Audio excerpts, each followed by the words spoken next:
Hello and welcome to May 22nd, 2022. I'm Kurt and this is my daily Good Life meditation video. This is something that I do each and every morning just after dawn to record my recitation of life objectives and principles. It's kind of a categorical remembrance of each of them so that I can, at minimum, touch them. Dwell upon them for just a second to look at them. This is what's important to me. Or maybe even sometimes take a little deeper dive on select items, depending on where interest, whimsy, and the current circumstances take me. I've been doing this for about 4 years now, and it has an interesting result in that it makes these things very present in my life. And it also gives me a cause to look at yesterday, how I did with the challenges, and then to prepare for the coming day. It's kind of being like an athlete, practicing, exercising every day, whatever it is that is my feat, whatever it is that I do, whether it's running or jumping or skiing or riding a bicycle. In this case, it's thinking about what's important in life, practicing it every day, and then applying it and having the conditioning ready to go. So let's talk about yesterday. Let's talk about right now. And then we'll get to yesterday. Right now, I'm starting this a little bit later. Yesterday's whole schedule was offset by various activities that we're doing, including a lovely dinner and a drive to downtown San Diego, which is like 60 miles away or so, with my family, including Chris, Emily's boyfriend, and we had a really nice time. But that and a few other things that Yumiko and I were doing during the day really threw off the schedule. So the dogs were a little bit off schedule. So this morning they were, first thing in the morning I gave them a chance to go outside, but they didn't want to go. And then as I was beginning to start this, just before I hit the play button, Ollie the black dog wanted to go outside. So I took them out and they lingered outside for a long time. So I'm starting this maybe 10 minutes later than usual, which it's interesting how getting into a rut or a routine facilitates regular motion. Interesting. It facilitates regular motion. It facilitates routine motion. Like the journal entry I did this morning came up very easy, as I've gotten myself conditioned to doing that just after I'm waking up. The house lights aren't even on yet. I'm still in my sleeping outfit, which is my underwear. Just sitting there at the desk in that small dim light, writing away a paragraph of remembrance of the past 24 hours. That's becoming very easy. And I'd say the quality's better too. Less minutia, more to the point. So I'm off my kilt this morning, whatever that means. I'm off my game. I like it though. I like it when I'm off my game. Relevance is more immediate when I'm off my game. I was thinking about that yesterday when Yumiko and I went to Riverside. We had to do something there. And we drove past the place where I used to work, where I do work now, where I used to work, and then I work again. Big five-story building. And I was telling her about what it's like to, work there, even though I work from home. And we were telling stories. I was mostly just talking, telling her stuff, And it's interesting. She's more Yumiko's more engaged and interested in these things lately than in years past. I think motherhood does that.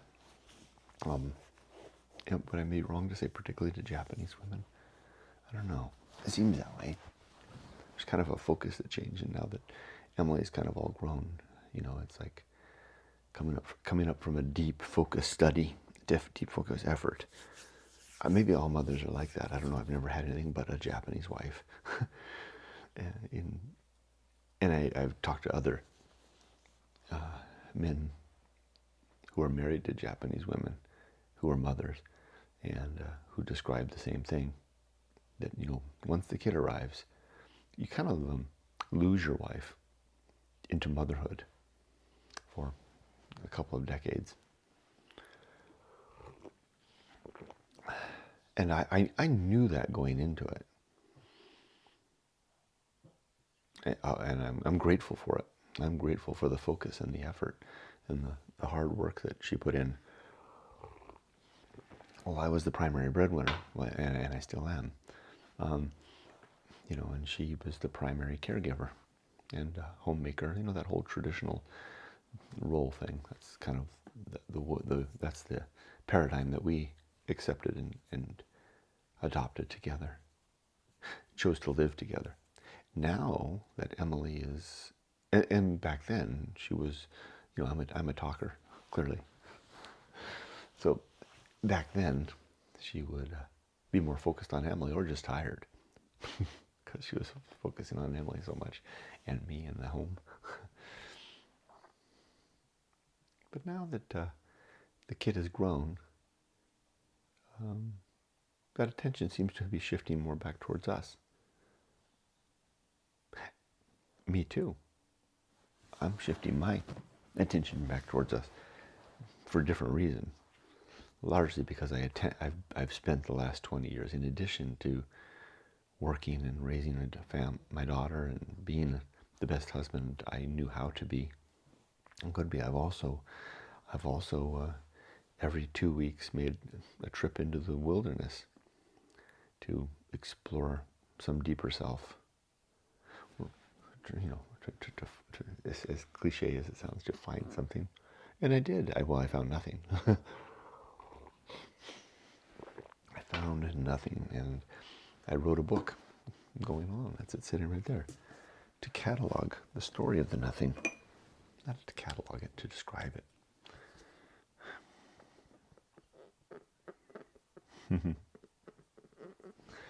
And what's the best part of it is that I created a something to offset the nothing. And now that something is what I live with. It's this good life creed. It's how I get by. So with my quest largely complete, my something found, my daughter raised, my career, I can see the end of my career.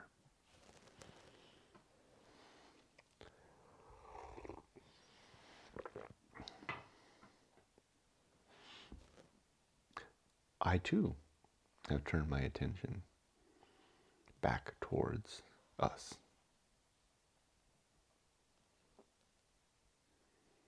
I kind of got off track there, back towards us. What I meant to say, I'm glad I said it. I'm glad I said it just now, because that's good stuff. Good remembrance and focus. Like today, I'm going to go out. Yumiko and I will go to Irvine today. We have our big shopping. We'll leave early. And we'll stop at Corky's in Corona for breakfast. And I'm going to soak up every minute of it. Because that's where my focus is now. And she's a good woman. And she has time for me again. And I have less distraction for her to be with her now. It's a good synergy and a good fortunate turn of events. Plus, we both share the driving long for adventure and the interest in upsetting life. Upsetting, not in getting angry, but turning things upside down, upsetting life and moving on. Another adventure. Until adventures come to an end. Anyway, I keep distracting myself. The point I wanted to make was that when I was telling her about the place of work, and I was remembering in that what it was like to be fresh back to America, where nothing was taken for granted, where nothing was settled and everything was novel, including the bottled water in a vending machine. I remember that. Excuse me. That is one of the hallmarks of starting a great life adventure, being on the path of wildness.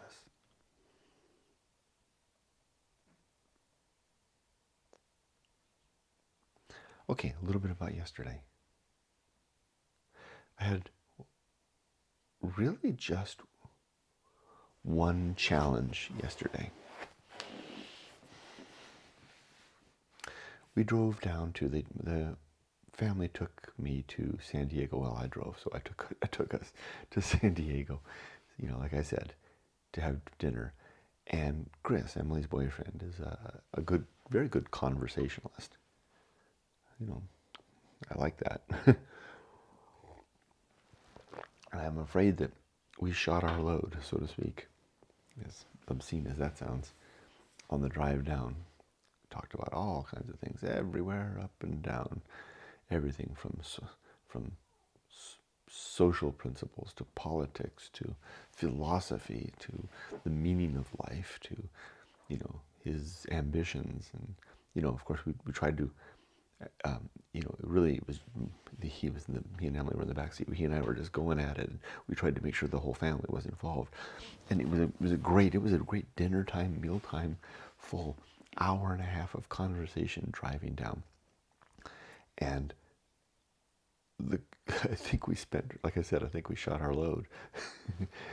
And what happened, the first part of the conversation at dinner was fine, but they had like 3 sizes of beer, and it was my birthday thing, so I was going to get a big beer. They didn't have, I wanted to get a bottle of Asahi, which I know is my limit, right? The big bottle of Asahi. I can drink one of those, and I'm okay. It gets me a little tipsy, but no more than that. They didn't have that. And they had like a small bottle, something they called the Mega Mouth, which is a big mug. It's 32 ounces, I think.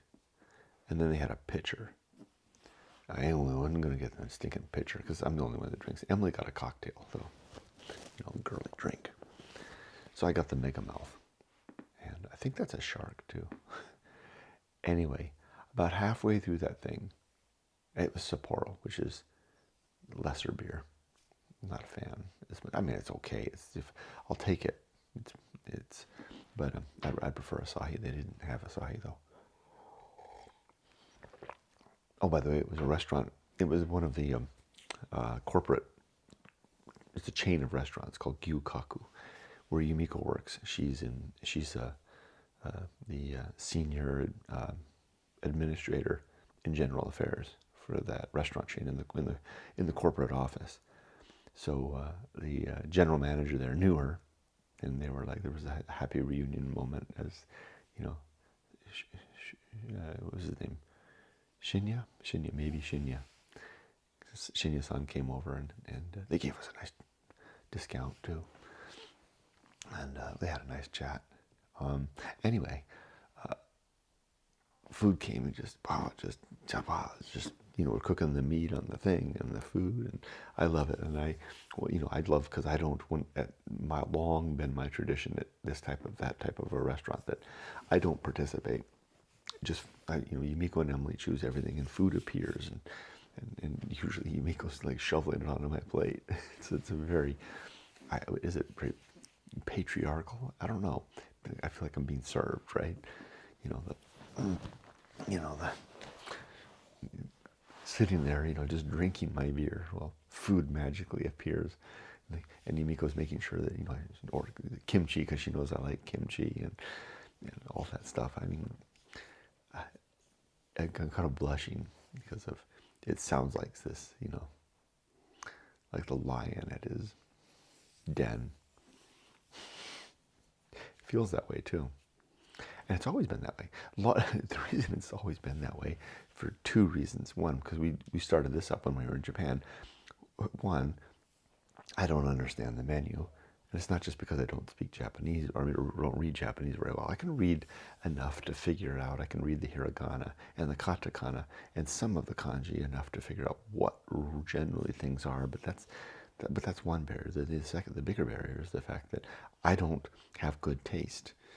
If it were left up to me, I would be getting beef tongue and tripe liver and gizzards and stuff like. I'd mess it all up. So, and Yumiko and Emily are very particular in their taste. Particular in terms of they know what they like and they like what they know. No, they know what they like and they don't want to waste an order. They'll try new things, but they'll deliberate up. So the two of them are talking, they're reading the menu, they're talking, blah, blah. The waiter comes over and blah, blah, blah. I'm drinking a beer and food appears. It's magic. So, but anyway, the thing was that I got about halfway through that mega mouth, 16 ounces in, and I was done. I told you the conversation was shot. No, it wasn't shot, it was spent, because it was good conversation, but it was over. And then I drank my beer, and it was closing in on, I have the quiet time of the evening, right? About 7:30. 7:30 is about the quiet time of the evening. I'm spent, I'm tired. I feel good. It's the best time of the day. It's the best time of the day. Having a beer, a little bit of quiet, food's on the way. And Yumiko always makes a great dinner. So sometimes she's in there. I mean, it sounds like a very traditional thing. That's how our marriage is. I'm sitting there.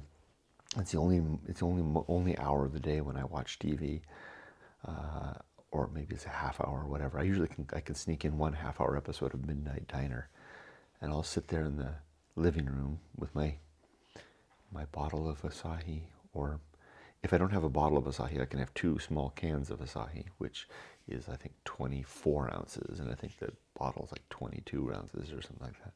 You get a little more out of the cans, and you can feel it too. And I'll sit there and I'll watch Midnight Diner with a tissue, and I got the dog in my lap, and because Midnight Diner always makes me cry, and Yumiko's cooking in there, and then the food comes, and I put the dog in his little thing and get Emily, and anyway, it's the quiet time leading to the sleeping time. About that time at the restaurant in San Diego, the quiet time had arrived, and I had drank by that time.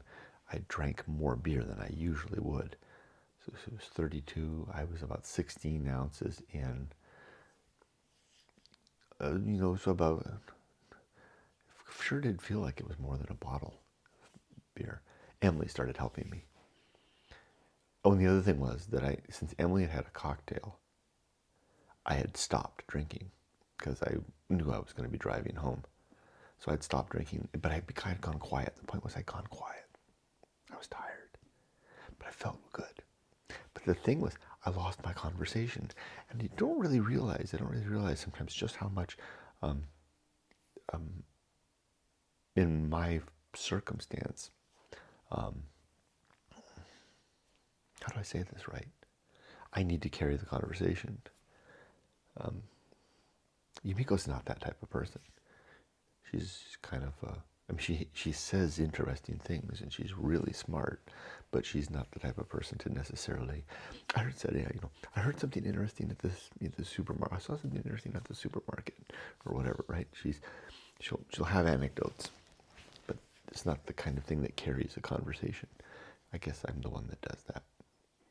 And I had a little too much to drink, and Chris, when he eats, and he loves gyukaku, he goes quiet because he's eating. He's told me that. He says he's just enjoying it so much. He's one of those that can do that. Anyway, the point was the conversation got kind of quiet, and it was noticeable. At least I noticed it. It felt like it. And I couldn't for the life of me revive it back. I was just done. Feeling a happy done. Just kind of feeling that kind of mellow and at peace. Little bits of food coming my way. Regretting the effects of the alcohol as they wore off, because I like that little warm buzz that comes with it. But at the same time, recognizing that oh, I needed to get sober to drive, and I did. But also, and here's the thing. At one point, and I was ordering lots of water, drinking lots of water too. At one point, my conversation came back. It's like everything got back, and I was willing it. I was willing it to happen. You know, good. I was talking about, relating back to my principles, good emotional reactions, reacting well, recognizing that I was going down, and that was having an effect on the evening. It was flagging the conversation. And when that's the case, when people are looking at you and saying, "Are you okay?" I'm out of sorts. Come on, you need to step up, do your job. Enjoy the meal. Have another bite. I wish I'd ordered more. I wish I'd done that, because I just kind of got full. But I did. I pulled it back. I pulled myself back, because normally, if I'd been home, I would have been on my way to bed. Right, as soon as the meal's done, beer's still kind of in me. I would get up and do the dishes, put all the tape, move all the stuff. I do that. That's Yumiko's time. Give her the remote. I'll take care of all the dishes, wash everything up, and then I go to bed. But I brought myself back. Started to talk again. Had some interesting conversation. And then on the long drive back, Chris and Emily slept in back. Yumiko and I engaged in a very nice conversation going home. So yeah. It was a good day. It was not a very challenging day, but I did have that one challenge. I wish I had risen to it faster. Maybe I was disabled in a way because of the alcohol. Maybe I couldn't have done that without being a fool. Part might be part of it too. Recognizing that you're a little out of sorts. Samuel Junction, Dr. Johnson advises us to a good reason to drink alone is to avoid the fact that others might observe what we become when we drink. Okay, well, I'm 22 minutes into this. Let's see. Let's do the good life. I can do a lightning round this morning. 7 objectives. These are: to be always ready to die, to make good and effective use of time, to develop and maintain good and sound life principles, to cultivate good emotional reactions, to perform good actions, to recognize my true limits and my true opportunities, and to do just one thing at a time, and to do that thing slowly and deliberately.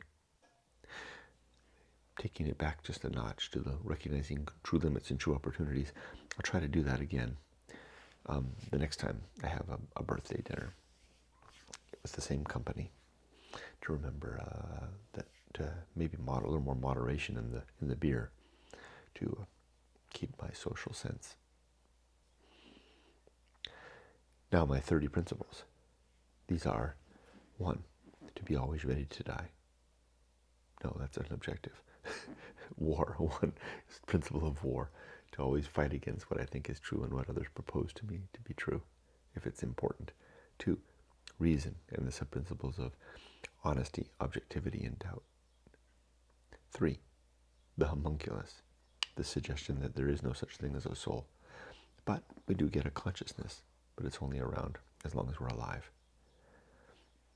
4, the Anchorhold, the idea that the consciousness is trapped within our heads, can't get out, and goes down with the ship. 5, the home of good and evil. Right and wrong are subjective opinions, at their root subjective, reside within our skulls. Nowhere in the universe is good or bad or right or wrong to be found. 6 is the atomic principle. No, the principle of purpose. And my three purposes are biology, virtue, and mission. Really had an interesting conversation with the family, particularly Chris, about we were talking about, who the real boss of our bodies are, our lives, and we both agreed it's our DNA, in particular the alleles within our DNA. It was interesting. I didn't expect him to believe that as well. Anyway, the biology is I used to use that term to mean making babies. and getting them to adulthood. He agreed in that too, that was the purpose. Interesting. And then virtue, being a virtuous human being, and then mission. And my mission of my life has been to live a great life adventure.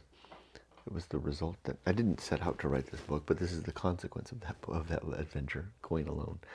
My book, my story, and the resulting Good Life Creed, which is enumerated within this book, available on Amazon and from goingalone.org if you want a signed copy. Okay, next is the atomic principle. Everything is made of bits and pieces, flowing and changing and forever transforming.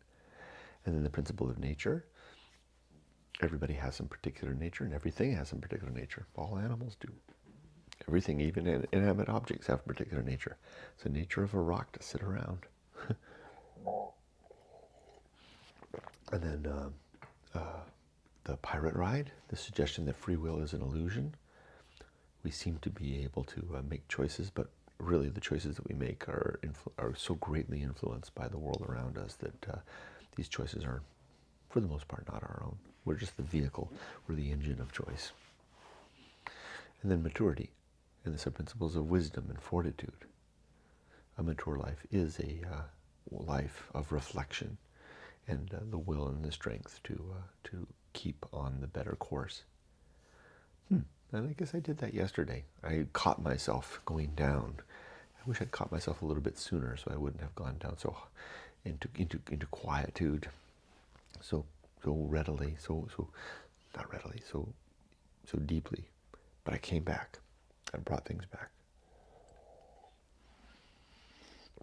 And then when we did get back, I kind of sulked in the kitchen. I didn't sulk. That's not the right word. I was just tired and ready for bed. And so I just sat there, and I didn't eat enough because I'd been drinking. And I got a bowl of cereal and I munched it. And there's a point where it's time to retreat. I was there. So that's my nature, right? So I can have as much fortitude as I want. Sometimes my nature wins out. I did nothing that I should not be proud of. I just abided my nature, and I used my resolve, kept on track. But if I could do it over again, I would have bought the little beer, and I would have. Well, I don't know if I could have saved the conversation. I can improvise. Clearly, I can improvise. If I hadn't been drinking, I would have found stuff to say. Would have kept the conversation going. And I'll remember that about the nature of my family, or this particular constitution of it. If Chris remains around for the long haul, then he and I seem to be the conversationalists. But I have to keep an agenda. I have to be aware of not shooting my load again. How many times did I say that this morning? Yeah. Anyway. Okay, so that was the principle of nature. I did the pirate ride, no free will. I talked about that. And then maturity, the social principle. We're social creatures. We need each other. Public speaking, reminder to use few words, carefully chosen words, and deliberate words, and to important correspondence, to read it once, twice, thrice, if it's going to a C-class executive. I don't know why they get more attention, but they do. I do know why, because of consequence and respect and professionalism, etc., etc. It's the nature of the C-class executive. It's the nature of a subordinate. It's me. Correspondence and communication to someone at that level. Although I like to think I treat everybody that way. But executives at that level get a special treatment. I make sure that what I'm saying is very clear in the minimum number of words necessary to say the point, and appropriately worded and phrased with due respect. And is the word obsequence. There's a $17 word. I don't know if I said it right. Obsequence. I'm sure I'm saying it wrong. To their their title and rank and office. Anyway, where was all this talk last night?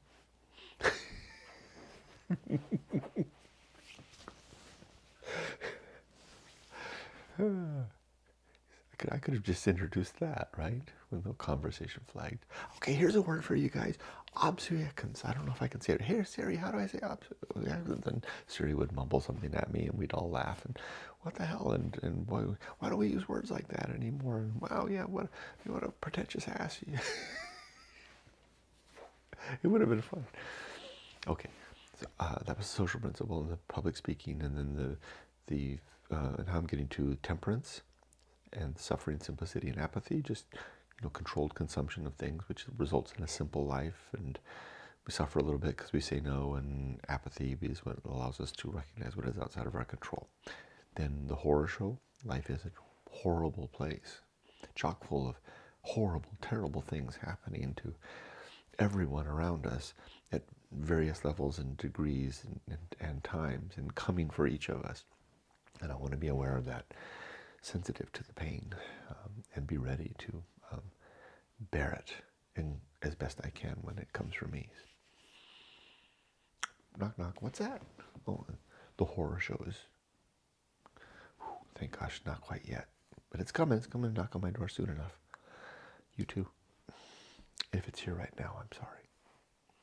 My sympathies. Then comes that which must be borne, carried, which is the horror show, the fact of the horror show, plus all the responsibilities that we pile on ourselves as adults. Got to bear that too. And then the Feast of Offal. So we get upset and we spew it out into the world and soil everybody around us. And it's what happens when they get upset and spew it out towards us and we consume it. It soils us. I don't want to be on either end of that. So I try not to. I try to control myself, control my emotions. And when other people are having upset, I'll turn away a little bit. Try not to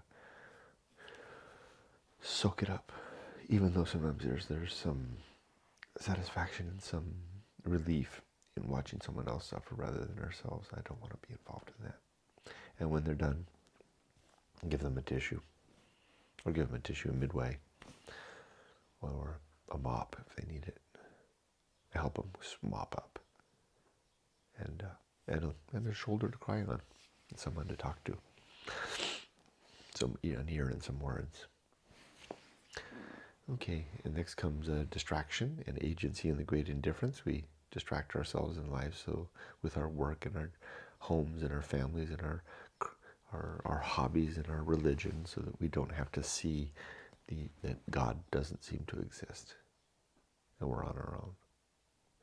And then comes the best seat in the house. Do not want to be anyone else, be anywhere else, or be doing anything else, but to be okay where I am, who I am, and what I'm doing. And then the Path of Wildness, which is a way to branch off of the current safe and sound, or at least the settled, into a new life. I've got several people I'm in correspondence with that are doing that right now. Ron, I'm thinking about you. I'm really excited for you, Ron. Can't wait to see where this path leads you. And then after that comes the great life adventure. The Path of Wildness. Next comes the risk of avoiding risk. The surface level risks in life are education, career, family, home, and security. And the deep level risk is taking the time to find ourselves and create our own story. And then the sin and damnation. There are 7 sins in my worldview. These are falsity, credulity, faith, superstition, dogma, authority, and gossip. And indulging in any of these leaves us in a damned state, damned in the here and now, because we either are being untrue, believing things that are probably untrue, and doing something nasty and talking about others behind their back. So I try not to do any of those things. Pretty damn good now at weeding out gossip, spotting its nasty little head when it rears itself up in conversation. it's not that I even sidestep it anymore. I overtly say in a conversation, oh, I like the way I like to turn a phrase that I like to use is trespassing upon gossip. I will say that overtly. I won't call out others. I won't say, you're starting to be a gossip. Look at you. I'll say, oh, you know what? I was, I could add something to that, but I think I'm trespassing on gossip. So I'll change the topic. Something else. And you know what? The people to whom I use that with, because largely the people that I surround myself are pretty virtuous people. I mean, they're good people. I'll hear them say something similar later. They'll say like, well, I'm not going to say that. I don't want to be a gossip. And I'm wondering if we're picking up on one another. The example that we each set for ourselves and not being a gossip. And it's not just me. I mean, I've got the people in my life are careful about that as well. It's not like I'm setting the example. It's the people that I choose to have in my life share that. And they'll do it on their own. They don't need my prompting. I'm impressed. Okay. Next is complete oblivion. Oh, complete oblivion when we're dead. There's no afterlife apparently, so we won't see our loved ones again. We won't have a chance to make up any differences or reconcile any problems, and there won't be any final justice. So reach out to them now. Give them a call. Give them a hug. Try to make up any challenges, and try to facilitate justice without being a vigilante. Next is the Great Life Adventure, one or more experiences that form a centerpiece of our life, our story. If we don't do that, it tends to haunt us later. Oh, but only if we felt a calling to do that early on. And then the Season of Philosophy, which is a time to, and an availability and an attitude and a frame of mind to be able to record whatever words may come to us as a result of the life that we live. On that disc over there, my journaling desk, I keep my journal open at the ready with the pen right there. As soon as the words come, I just can step over there and start writing them down. It's a great way to capture what the little muse is whispering in my ear at any one moment or another. Not that there's any muse. It's just the circumstance of my mental state that every now and then jives together, and like a great sea wave, a rogue wave. The forces come together and it rises up out of the sea. So too the words rise up through my mind, and I'm suddenly writing down something that looks like poetry, or at least reads like poetry to me. And in my book, which when I wrote this book, the muse was very active. There's sections that, see these areas here, all these part where it's in italics, this is all where the muse was speaking to me. And I distinguish it by the italics to say that this is where I wasn't, I don't believe there is a muse. I don't believe there's anybody talking to me, but this is where the pen was writing, the pen was seemingly leading me. The stuff that's the normal here, like the normal text, the normal prose, italicized, that's where I was forcing my way. I needed to fill in, I needed to create the chapters between, if I didn't have that prose in there, if it had just been the muse stuff, then it would just be a book of poetry. But I needed to create the sections, the non-muse sections, to create the filler create a continuum of a story, chapters, explanation, dare I say filler along the way. But the filler is necessary sometimes to link the poetry. So that's the Season of Philosophy. It's just being ready to do that. And when it was coming to me when I was writing this book, it would sometimes come to me when I was riding my motorcycle on the freeway, and I would hastily have to pull the motorcycle, find an off-ramp, and pull the motorcycle off and stop somewhere, and get out the phone and just write down whatever was the muse, and I could feel the words slipping away as it, Tao, gotcha, italicized, words of the muse. And then the muse doesn't talk to me anymore, really.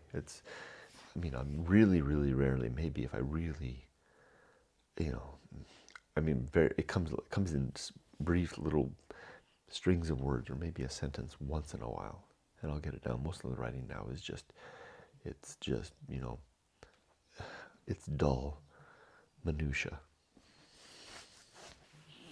I could force it. I could probably force it to come back, but I've got other things to do now. I think that part of me is spent. I've told my story. I'm satisfied. It's done. I could die. Literally, my first objective is to be always ready to die. I could die now, feeling that my mission is complete. Daughter's raised. My book is written. I've been the best I could.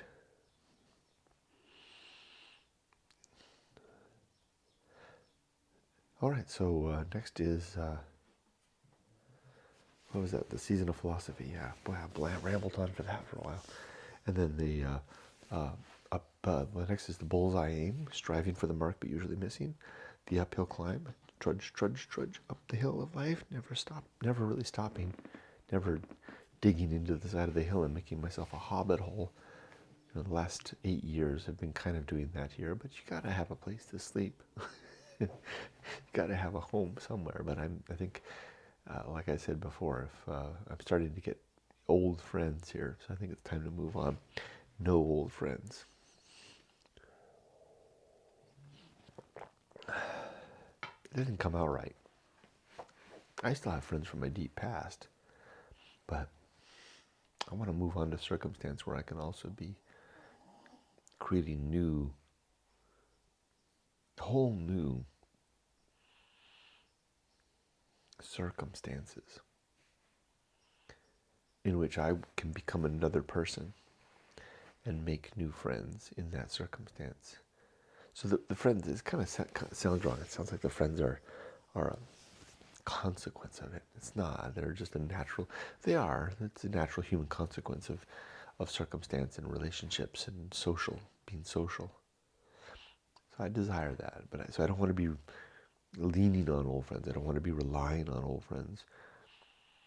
I want to be in an opportunity to be meeting new people and challenging myself to become someone new.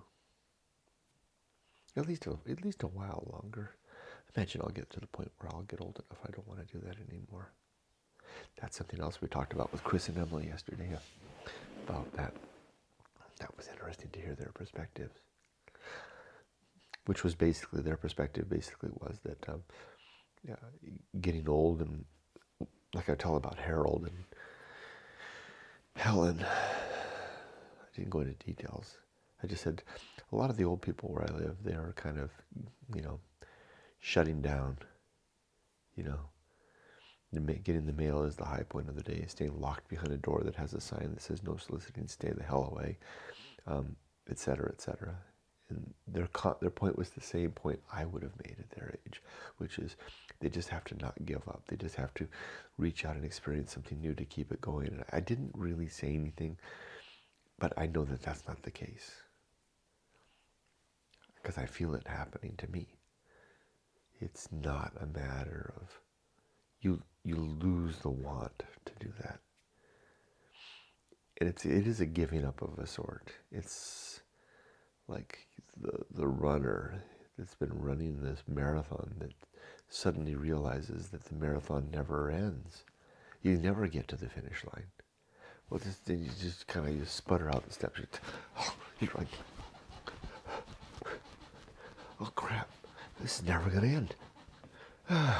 Hell with it. And you kind of, go off to the side of the road, and the runners are going past. No soliciting. I'm just going to check the mail. Just leave me the hell alone. It's kind of a grateful relief that the races the race isn't like my dad. The race actually ended for him because he had a heart attack and died while he was running. But my neighbors, Harold, the ones next door, Helen, they're they've stopped running. They're just at a walking pace beside the road. They're not on the track anymore.